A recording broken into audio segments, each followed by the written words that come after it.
Tenho 78 anos de idade e durante a maior parte da minha vida vivi uma mentira. Uma mentira que me roubou momentos que nunca mais poderei recuperar. Uma mentira que destruiu relações que hoje só existem em fotografias amarelecidas guardadas numa caixa de sapatos debaixo da minha cama. E essa mentira devastadora que tantos de vocês estão a viver neste preciso momento, tem apenas 4 palavras. 4 palavras que parecem inofensivas. 4 palavras que repetimos todos os dias sem pensar nas consequências. 4 palavras que são o veneno mais doce que a vida nos oferece. Ainda tenho tempo. Ainda tenho tempo. Repitam comigo. Ainda tenho tempo. Sintam o peso dessas palavras na vossa língua. Sintam como elas deslizam facilmente, como parecem reconfortantes, como nos embalam numa falsa segurança que nos impede de viver verdadeiramente. Eu sei que estão a ouvir isto agora e a pensar: este senhor não me conhece. Este senhor não sabe nada da minha vida. Este senhor não entende as minhas circunstâncias e tem razão. Eu não vos conheço pessoalmente, mas conheço a mentira. Conheço-a intimamente porque vivi com ela durante décadas. Dormi ao lado dela. Acordei com ela todas as manhãs. Deixei que ela tomasse decisões por mim. E agora, aos 78 anos, quando olho para trás e vejo o rastro de destruição que essa mentira deixou na minha vida, sinto uma dor no peito que nenhum medicamento consegue aliviar. Uma dor que não é física, é a dor da saudade. Essa palavra tão portuguesa que não tem tradução em nenhuma outra língua, porque só o povo português, compreende verdadeiramente o que significa sentir falta de algo que nunca chegamos a viver plenamente. Mas permitam-me apresentar-me devidamente, porque vocês merecem saber quem vos está a falar. O meu nome é António Manuel Ferreira dos Santos. Nasci em 1946, numa pequena aldeia perto de Viseu, numa casa de pedra com um chão de terra batida, onde o inverno entrava pelas frestas das janelas e o único aquecimento era o calor do corpo dos animais no curral ao lado. Cresci a trabalhar a terra com as mãos, a sentir o cheiro da lavoura ao amanhecer, a ouvir os sinos da igreja a marcar o ritmo dos nossos dias. Aos 19 anos, como tantos portugueses da minha geração, emigrei.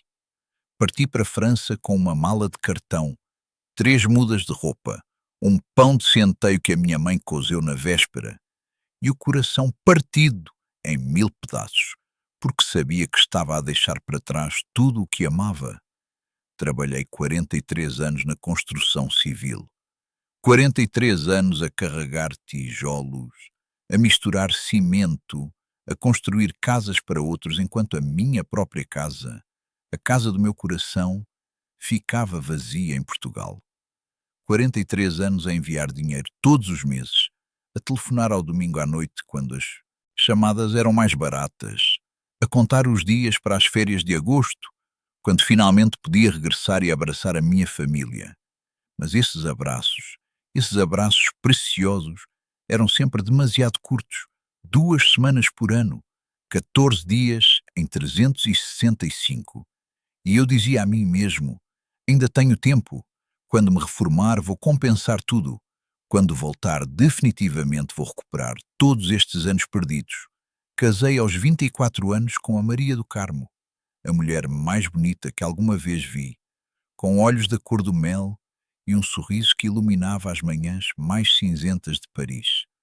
Ela esperou por mim durante 3 anos, enquanto eu trabalhava em França, a juntar dinheiro para podermos começar a nossa vida.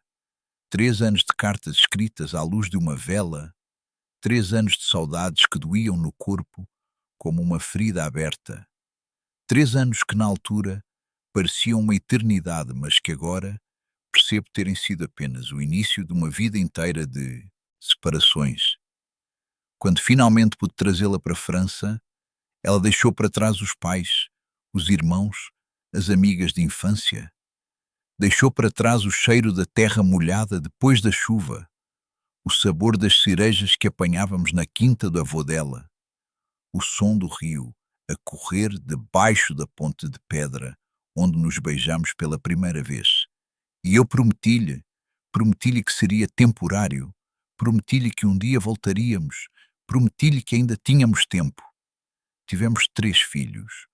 O Carlos nasceu em 1972, a Sofia em 74 e o Pedro em 78. 3 filhos que cresceram a falar francês melhor do que português. 3 filhos que aprenderam a chamar avó e avô a pessoas que só viam 2 semanas por ano. 3 filhos que não conhecem o sabor do caldo verde feito na lareira, nem o som dos galos a cantar ao amanhecer, nem a sensação de correr descalço pelos campos de trigo em agosto. Eu trabalhava 12, 14 horas por dia. Saía de casa quando ainda estava escuro e voltava quando já estava escuro novamente. Via os meus filhos a dormir, beijava-lhes a testa com cuidado para não os acordar e dizia a mim mesmo: ainda tenho tempo. Quando eles crescerem vou estar mais presente. Quando me reformar vou compensar todas estas ausências. E depois, num dia de novembro de 2004, a vida decidiu mostrar-me que o tempo não espera por ninguém.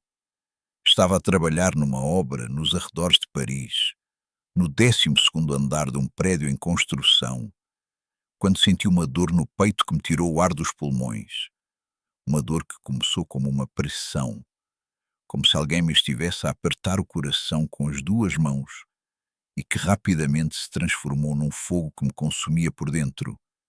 Lembro-me de ver o céu cinzento de Paris através das vigas de metal. Lembro-me de pensar que aquele não podia ser o fim. Não assim, não antes de ter feito tantas coisas que tinha adiado. Não antes de ter dito tantas palavras que tinha guardado para depois. E a última coisa que pensei, antes de perder os sentidos, foi que afinal não tinha tempo nenhum.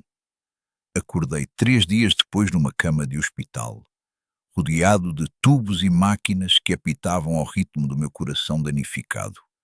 A Maria do Carmo estava sentada ao meu lado, com o rosto envelhecido pelo cansaço e pela preocupação. E foi nesse momento que percebi quanto tempo tinha passado a olhar para ela sem verdadeiramente a ver. Quando foi a última vez que lhe tinha dito que a amava, não por obrigação, não por hábito, mas olhando nos olhos dela e sentindo cada palavra no fundo do meu ser. Quando foi a última vez que lhe tinha agradecido por todos os sacrifícios que tinha feito, por todas as noites que tinha passado sozinha enquanto eu trabalhava, por todas as vezes que tinha chorado de saudades da família, e eu não estava lá para a consolar. Os médicos disseram-me que tinha tido um infarto do miocárdio, que era grave, mas que tinha sobrevivido por milagre, que tinha de mudar completamente o meu estilo de vida. Mas o que eles não sabiam, o que nenhum exame médico podia mostrar, era que o meu coração já estava partido há muito tempo. Partido pela distância, partido pelas ausências, partido por todas as vezes que tinha escolhido o trabalho em vez da família. Sabem, há uma expressão portuguesa que diz que só damos valor às coisas quando as perdemos. E é verdade. Mas há algo ainda pior do que perder as coisas. É perceber que nunca as tivemos verdadeiramente, porque estávamos demasiado ocupados a perseguir outras coisas que no final não importavam nada. E naquela cama de hospital, com 58 anos de idade, comecei a fazer o inventário da minha vida. Comecei a contar não as coisas que tinha conquistado, mas as coisas que tinha perdido. E esse inventário, esse catálogo de arrependimentos, é o que quero partilhar convosco hoje. Não para vos entristecer, não para vos fazer sentir pena de mim, mas para vos dar a oportunidade de fazer diferente, para vos mostrar que ainda podem mudar o rumo das vossas vidas. Se tiverem a coragem de admitir que também vocês estão a viver essa mesma mentira. O primeiro grande arrependimento, o primeiro peso que carrego no coração todos os dias, é não ter estado presente nos momentos importantes dos meus filhos. Lembro-me como se fosse hoje do dia em que o Carlos, o meu filho mais velho, fez 11 anos. A Maria do Carmo tinha preparado um bolo de chocolate, o preferido dele, com velas coloridas e uma fita vermelha à volta. Ela tinha convidado os amigos dele da escola, tinha decorado a sala com balões, tinha feito tudo sozinha porque eu estava a trabalhar num projeto urgente que não podia esperar. Eu disse que chegaria a tempo do bolo, prometi que estaria lá para cantar os parabéns. Jurei que desta vez não ia faltar, mas o trabalho atrasou-se, como sempre se atrasava. E quando finalmente cheguei a casa já eram 10 da noite. Os balões estavam murchos no chão, os restos do bolo estavam na cozinha e o Carlos já estava a dormir na cama dele com vestígios de lágrimas secas no rosto. A Maria do Carmo olhou para mim sem dizer nada e naquele silêncio havia mais dor do que em 1000 palavras. Eu sentei-me na beira da cama do Carlos e fiquei a olhar para ele durante horas, pensando em todas as festas de anos que tinha perdido, em todas as peças de teatro da escola que não tinha visto, em todos os jogos de futebol em que ele tinha olhado para a bancada à procura do pai que nunca estava lá. E disse a mim mesmo: ainda tenho tempo para compensar. No próximo ano vou estar presente, vou fazer diferente. Mas o próximo ano chegou e eu fiz exatamente a mesma coisa. E o ano seguinte, e o outro, e de repente o Carlos já não era uma criança que queria que o pai estivesse nas festas de anos. Era um adolescente que nem sequer queria que eu estivesse presente. Tinha perdido a minha oportunidade. Tinha-a deixado escapar pensando que podia apanhá-la mais tarde. E agora, aos 78 anos, quando olho para o Carlos, vejo um homem adulto com os seus próprios filhos. Um homem que aprendeu a viver sem o pai. Um homem que construiu a sua vida sobre os alicerces da minha ausência. Nós temos uma relação, falamos, vemo-nos nas férias, mas há sempre uma distância entre nós que nunca conseguimos verdadeiramente ultrapassar. Uma distância que não se mede em quilómetros, mas em anos de momentos perdidos que nunca podem ser recuperados. O segundo grande arrependimento, este ainda me custa mais falar, é não ter estado presente quando a minha mãe partiu. A minha mãe, a mulher que me deu à luz numa noite de inverno com a ajuda de uma parteira da aldeia, a mulher que me ensinou a rezar, que me contou histórias junto à lareira, que chorou quando parti para a França e me benzeu com água benta que tinha guardado da missa de Páscoa. Ela adoeceu em março de 1996. O meu irmão telefonou-me a dizer que tinha sido internada no hospital de Viseu, que os médicos tinham descoberto um tumor, que devia vir o mais rápido possível, mas eu estava a meio de um projeto importante, um edifício de escritórios que tinha prazos apertados, e o meu patrão disse que não podia dispensar-me naquela altura. Eu disse ao meu irmão para me manter informado. Disse que ia tentar ir no fim de semana seguinte. Disse que ainda havia tempo. A minha mãe morreu numa terça-feira à tarde, sozinha no hospital, a chamar pelo meu nome. O meu irmão contou-me depois. Ela perguntava constantemente quando é que o António ia chegar. Ela queria ver-me uma última vez. Ela tinha coisas para me dizer que ficaram por dizer para sempre. Eu cheguei ao Portugal 2 dias depois do funeral. Fui ao cemitério, ajoelhei-me junto à campa dela e chorei como não chorava desde que era criança. Chorei pela mãe que tinha perdido, mas sobretudo chorei pela mãe que tinha desperdiçado, por todas as visitas que podia ter feito e não fiz, por todas as chamadas que podia ter prolongado e encurtei, por todas as cartas que podia ter escrito e não escrevi. Ela viveu os últimos 20 anos da sua vida a sentir saudades de um filho que estava sempre demasiado ocupado para a ir ver. E eu estava a construir casas para estranhos, enquanto a minha própria mãe morria de solidão. Sabem, vocês que estão a ouvir isto agora, se ainda têm os vossos pais vivos, se ainda podem pegar no telefone e ouvir a voz deles, se ainda podem ir visitá-los e abraçá-los, façam-no hoje. Não amanhã, não no próximo fim de semana, não quando tiverem tempo. Porque o tempo não avisa quando vai acabar. O tempo é como a maré, vai e vem sem pedir licença. E quando percebemos, já levou tudo o que era importante. Se este vídeo está a tocar no vosso coração, se as minhas palavras estão a despertar algo dentro de vocês, peço-vos que façam uma coisa: carreguem no botão de subscrever. Não por mim, mas por vocês, para que possam receber mais mensagens como esta, para que possam fazer parte de uma comunidade de pessoas que escolheu viver de forma diferente. E se conhecem alguém que precisa de ouvir estas palavras, um irmão que está afastado da família, um amigo que trabalha demasiado, um filho que se esqueceu de ligar aos pais, partilhem este vídeo com eles. Às vezes, as palavras de um estranho conseguem abrir portas que as palavras de quem amamos não conseguem. O terceiro grande arrependimento, este é talvez o mais doloroso de todos, é não ter aproveitado o tempo com os meus netos. Tenho 7 netos. O mais velho tem 28 anos. A mais nova tem 12. 7 crianças que carregam o meu sangue nas veias. 7 continuações da minha história. 7 oportunidades de fazer diferente do que tinha feito com os meus filhos. E no início, quando o primeiro neto nasceu, eu prometi a mim mesmo que ia ser um avô presente, que ia fazer com ele tudo o que não tinha feito com os meus filhos, que ia ensiná-lo a pescar no rio da aldeia, que ia contar-lhe as histórias que a minha avó me contava, que ia levá-lo a conhecer Portugal, as nossas raízes, a nossa terra. Mas a vida tem uma forma cruel de repetir os nossos erros. Mesmo depois de me ter reformado, mesmo depois de ter voltado a Portugal, continuei a encontrar desculpas. Estava cansado, tinha consultas médicas, precisava de descansar. Os netos viviam longe, 2 em França, 2 na Suíça, 3 em Lisboa, e as viagens eram cansativas, e o trânsito era complicado, e o inverno era frio, e sempre havia uma razão para adiar. Adiei tanto que de repente os meus netos já não eram crianças que queriam ouvir histórias do avô.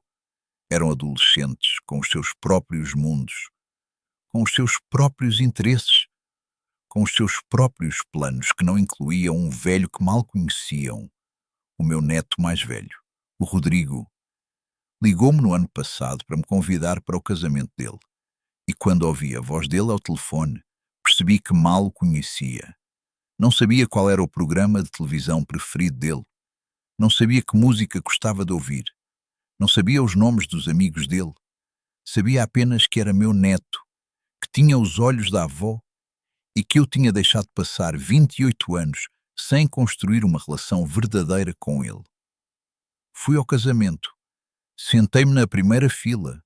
Chorei quando ele disse sim, mas senti-me um estranho na minha própria família, um estranho que partilha o sangue, mas não partilha as memórias, um estranho que devia ter estado presente, mas escolheu estar ausente. A minha neta mais nova, a Matilde, tem 12 anos e vive em Lisboa. Ela gosta de desenhar. A mãe dela contou-me isso. Ela gosta de cavalos. Viu num vídeo na internet. Ela quer ser veterinária quando crescer. Ouvi numa conversa de Natal. Mas tudo o que sei sobre ela, sei por intermédio de outros. Nunca me sentei ao lado dela a ver os desenhos que faz. Nunca a levei a ver cavalos numa quinta. Nunca lhe perguntei por que quer ser veterinária. Quais são os seus sonhos, os seus medos, as suas esperanças? Tenho 78 anos e a minha neta de 12 anos é quase uma desconhecida para mim. E a culpa é toda minha, porque eu sempre pensei que ainda tinha tempo. Há uma imagem que me assombra todas as noites antes de adormecer. É a imagem das reuniões de domingo da minha infância. A minha avó preparava um almoço para 20 pessoas, 30 pessoas, às vezes mais. A família inteira juntava-se à volta de uma mesa enorme na cozinha da casa dela. Havia caldo, verde a fumegar em tigelas de barro. Havia bacalhau cozido com batatas e grelos. Havia pão de milho acabado de sair do forno. Havia vinho tinto das nossas vinhas. E havia conversa, havia risos, havia histórias que passavam de geração em geração, como o testemunho numa corrida de estafetas. Os mais velhos contavam aventuras do passado. Os mais novos ouviam com os olhos arregalados de espanto E no meio de tudo havia amor, um amor que não precisava de palavras, que se sentia no ar como o cheiro do cozido, um amor que nos conectava uns aos outros como os ramos de uma árvore ligados ao mesmo tronco. Essas reuniões de domingo, esses momentos sagrados de comunhão familiar, desapareceram. A minha avó morreu, a casa foi vendida, a família dispersou-se pelos quatro cantos do mundo. E hoje, quando nos juntamos, uma vez por ano no Natal, se tanto. Somos estranhos educados que falam de assuntos superficiais enquanto olham para os telemóveis. Perdemos algo que não tem preço. Perdemos a tradição, perdemos a ligação, perdemos a alma da família portuguesa. E eu contribuí para essa perda porque escolhi a imigração, porque escolhi o trabalho, porque pensei que o dinheiro podia comprar o que só o tempo consegue construir. O quarto grande arrependimento, este dói de uma forma diferente, é não ter cuidado melhor do meu corpo. Durante 43 anos na construção civil, tratei o meu corpo como se fosse uma máquina indestrutível. Carreguei pesos que não devia carregar. Trabalhei sob chuva e sob sol escaldante. Comi mal, dormia pouco, fumei durante 30 anos, bebi mais do que devia. O meu corpo avisava-me, com dores nas costas, com falta de ar, com cansaço constante. Mas eu ignorava os avisos. Pensava que era normal. Pensava que era o preço a pagar pelo sustento da família. Pensava que quando me reformasse ia cuidar da minha saúde. E agora pago o preço dessa negligência. Tenho problemas cardíacos que me obrigam a tomar 10 medicamentos por dia. Tenho artrose nos joelhos que me impede de caminhar longas distâncias. Tenho diabetes que me proíbe de comer as coisas que mais gosto. O corpo que eu maltratei durante décadas agora vinga-se de mim todos os dias. E o pior não é a dor física. O pior é saber que podia ter sido diferente.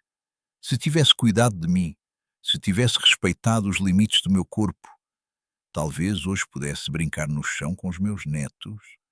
Talvez pudesse fazer caminhadas pela serra com a Maria do Carmo. Talvez pudesse viver os anos que me restam com qualidade em vez de apenas sobreviver. Se vocês são jovens, se têm 20, 30, 40 anos, ouçam as palavras de um velho que aprendeu da pior maneira. Cuidem do vosso corpo agora. Não esperem pelos avisos. Não esperem pelo infarte. Não esperem pela doença. Comam bem, durmam o suficiente, façam exercício, vão ao médico regularmente. O vosso corpo é a casa onde a vossa alma habita. Tratem-no com o respeito que ele merece. O quinto grande arrependimento, e este é talvez o mais universal de todos, é ter vivido a vida que os outros esperavam de mim, em vez da vida que eu verdadeiramente queria. Quando era jovem, tinha sonhos. Sonhava em ser professor. Sonhava em ensinar crianças a ler e a escrever. Sonhava em abrir mentes, em despertar curiosidades, em fazer a diferença na vida de alguém através da educação. Mas o meu pai disse que professor era profissão de pobre. Disse que um homem a sério trabalhava com as mãos. Disse que a imigração era o único caminho para uma vida melhor. E eu era um rapaz de 19 anos que queria orgulhar o pai. Então guardei os meus sonhos numa gaveta, fechei à chave e parti para a França para fazer o que se esperava de mim. Passei a vida inteira a construir casas para outros. Casas onde outras famílias iam viver as suas vidas. Casas onde outras crianças iam crescer. Casas onde outros velhos iam morrer. E nunca construí nada de verdadeiramente meu. Nunca deixei a minha marca no mundo. Nunca realizei o sonho de estar numa sala de aula, de ver os olhos de uma criança iluminarem-se quando finalmente compreende algo. De saber que fiz a diferença. Morri aos 19 anos. Só me esqueci de cair.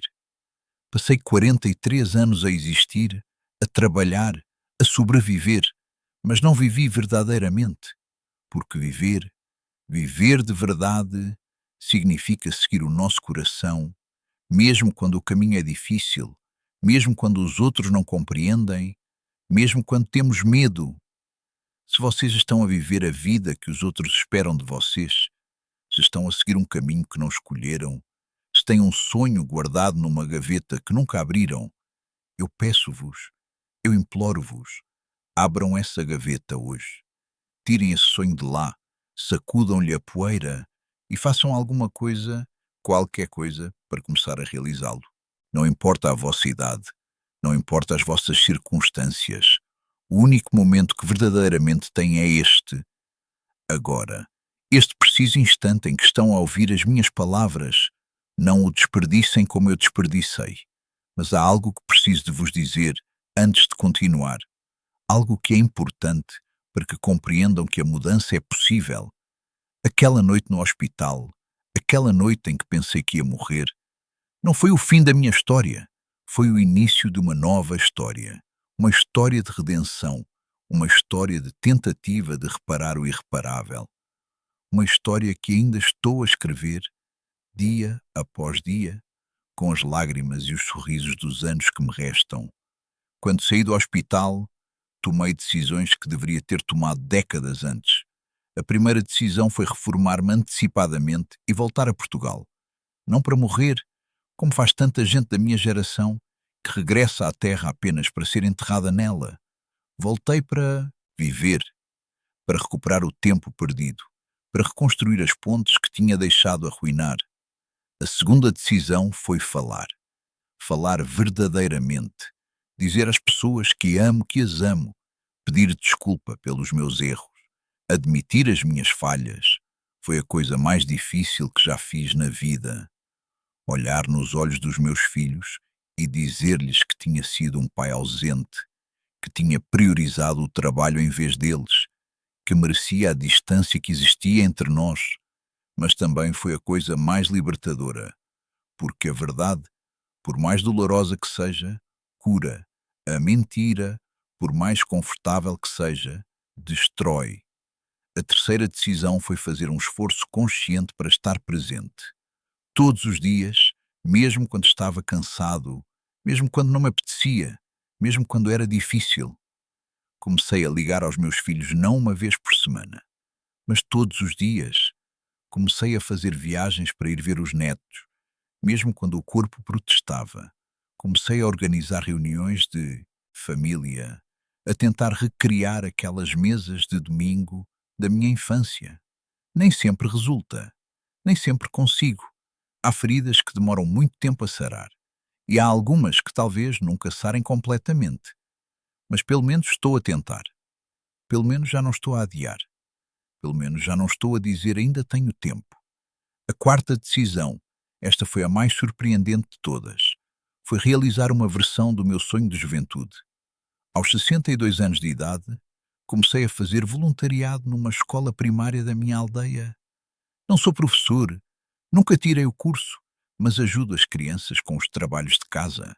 Conto-lhes histórias da minha vida, ensino-lhes jogos tradicionais que aprendi quando era pequeno. E quando vejo os olhos deles iluminarem-se, quando ouço os risos deles, quando sinto que estou a fazer a diferença, por mais pequena que seja, percebo que nunca é tarde para viver o nosso sonho.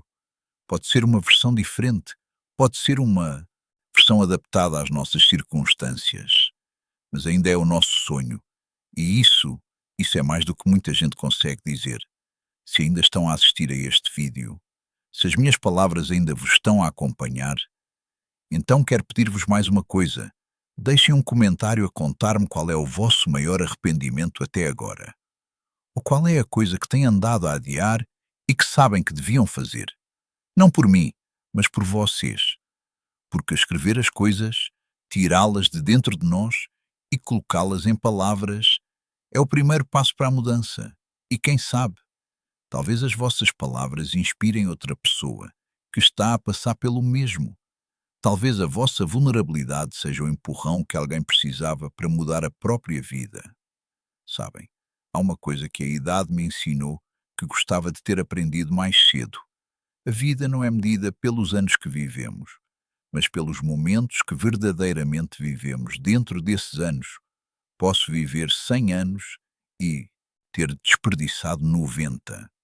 Posso viver 50 anos e ter aproveitado cada segundo. O número não importa. O que importa é a qualidade. O que importa é a presença.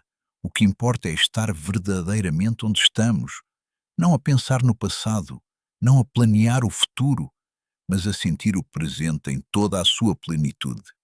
Os portugueses têm uma relação especial com o mar. Durante séculos, os nossos antepassados partiram em caravelas para descobrir o mundo. Deixaram para trás famílias inteiras, mulheres que esperavam nos cais, filhos que cresciam sem pai. E muitos nunca voltaram. Morreram em tempestades, morreram em terras distantes, morreram com saudades de uma pátria que nunca mais viram. Nós, os imigrantes do século XX, somos os continuadores dessa tradição. Partimos em busca de uma vida melhor, cruzamos fronteiras em vez de oceanos. Mas as saudades foram as mesmas. Aquela dor no peito quando ouvimos uma música portuguesa, aquele nó na garganta quando alguém menciona o nome da nossa terra, aquela vontade de chorar quando cheiramos um prato que nos lembra a casa da avó. A saudade é o preço que pagamos por amar profundamente. Se não amássemos, não sentiríamos falta. Se não ligássemos, não nos doeria a distância. A saudade é a prova de que temos coração, de que somos humanos, de que há coisas e pessoas que nos importam mais do que nós próprios. Mas a saudade também pode ser uma prisão. Podemos passar a vida inteira a sentir saudades do passado e esquecer de viver o presente. Podemos ficar tão presos ao que foi que não conseguimos ver o que ainda pode ser. Eu aprendi, da forma mais difícil, que a saudade não pode ser curada com tempo. Pode ser curada com presença, com ação, com a decisão consciente de criar novos momentos que um dia também nos vão dar saudades. A minha mãe morreu há quase 30 anos e eu ainda sinto saudades dela todos os dias. Mas agora, em vez de deixar essa saudade paralisar-me, uso-a como combustível. Cada vez que sinto saudades dela, faço algo que ela teria orgulho. Ligo a um filho, abraço um neto, ajudo uma criança na escola, transformo a dor da perda em ação de amor. Quero falar-vos agora sobre uma coisa que muitos de nós evitamos, que a sociedade moderna tenta esconder, que fingimos que não existe. Quero falar-vos sobre a morte. Tenho 78 anos. Estatisticamente, provavelmente tenho menos de 10 anos de vida pela frente. Talvez menos, talvez mais. Só Deus sabe. Mas o que sei com certeza é que vou morrer. Vocês vão morrer. Toda a gente que amamos vai morrer. É a única certeza que temos na vida. Durante muito tempo, tive medo da morte. Evitava pensar nela. Mudava de assunto quando alguém a mencionava. Fingia que ia viver para sempre. Mas depois do enfarte, depois de ter olhado a morte nos olhos, o medo transformou-se noutra coisa. Transformou-se em urgência, em clareza, em compreensão de que cada dia é um presente que não é garantido. Os católicos como eu, nós crescemos a ouvir que esta vida é uma passagem, que o importante é o que vem depois, que devemos preparar a alma para a da eternidade. E eu acredito nisso. Acredito que há algo depois desta vida. Acredito que vou reencontrar a minha mãe, o meu pai, todos os que partiram antes de mim. Mas também acredito, cada vez mais, que Deus nos deu esta vida não para a desperdiçarmos à espera do céu. Deu-nos esta vida para a vivermos plenamente, para a amarmos profundamente, para deixarmos o mundo um pouco melhor do que o encontramos. Se soubessem que iam morrer amanhã, o que fariam hoje? A quem ligariam? O que diriam? Que arrependimentos tentariam reparar? Que sonhos tentariam realizar? Pensem nisso, pensem bem. E depois, façam essas coisas, não amanhã, não na próxima semana, não quando tiverem tempo. Façam hoje. Porque a verdade que todos sabemos, mas fingimos não saber, é que qualquer dia pode ser o nosso último dia. O infarto pode chegar sem aviso. O acidente pode acontecer na estrada. A doença pode ser descoberta demasiado tarde. Não temos controle sobre quando a morte chega, mas temos controle sobre como vivemos até ela chegar. Quero dar-vos agora alguns conselhos práticos, não teorias, não filosofias bonitas, coisas concretas que podem fazer a partir de hoje para viverem de forma diferente. Primeiro, façam uma lista das pessoas mais importantes na vossa vida. Não mais de 10. As pessoas que verdadeiramente importam. Os vossos pais, se ainda forem vivos. O vosso cônjuge ou companheiro. Os vossos filhos. Os vossos irmãos. Os vossos amigos mais próximos. Escrevam os nomes num papel. E depois, ao lado de cada nome, escrevam quando foi a última vez que passaram tempo de qualidade com essa pessoa. Não uma mensagem de texto. Não um like nas redes sociais. Tempo de qualidade, cara a cara, olho-nos olhos. Se a resposta for há mais de um mês, telefonem hoje. Se a resposta for há mais de um ano, façam planos para se encontrarem esta semana. Não deixem que as pessoas que amam se tornem estranhos. Segundo, escrevam uma carta a alguém que vos magoou, ou a quem vocês magoaram, uma carta de perdão, uma carta de pedido de desculpas, uma carta que diga as coisas que têm andado a guardar dentro de vocês. Não precisam de enviar a carta, embora eu recomendo que o façam. O simples ato de escrever, de colocar os sentimentos em palavras, já é terapêutico, já liberta, já cura. Terceiro, identifiquem o vosso sonho adiado, aquela coisa que sempre quiseram fazer, mas nunca fizeram. Aprender a tocar um instrumento, escrever um livro, viajar a um sítio específico, começar um negócio. Não importa o que seja, importa que seja vosso. E depois, deem um pequeno passo nessa direção. Hoje, um passo pequeno. Inscrevam-se numa aula, comprem um caderno para começar a escrever. Pesquisem sobre o destino, façam um plano de negócios básico. O tamanho do passo não importa. O que importa é o movimento. O que importa é sair da paralisia do ainda tenho tempo. Quarto, perdoem-se a vocês próprios. Este é talvez o conselho mais difícil de seguir. Todos nós carregamos culpas. Todos nós temos coisas de que nos arrependemos, erros que cometemos, palavras que dissemos, escolhas que fizemos, e é fácil, tão fácil, ficarmos presos a essa culpa. Usá-la como desculpa para não tentarmos novamente. Mas a culpa não muda o passado, só destrói o presente. Se erraram, admitam. Se magoaram alguém, peçam desculpa. Mas depois, deixem ir, soltem, perdoem-se e usem a energia que gastavam a flagelar-se para fazer melhor a partir de agora.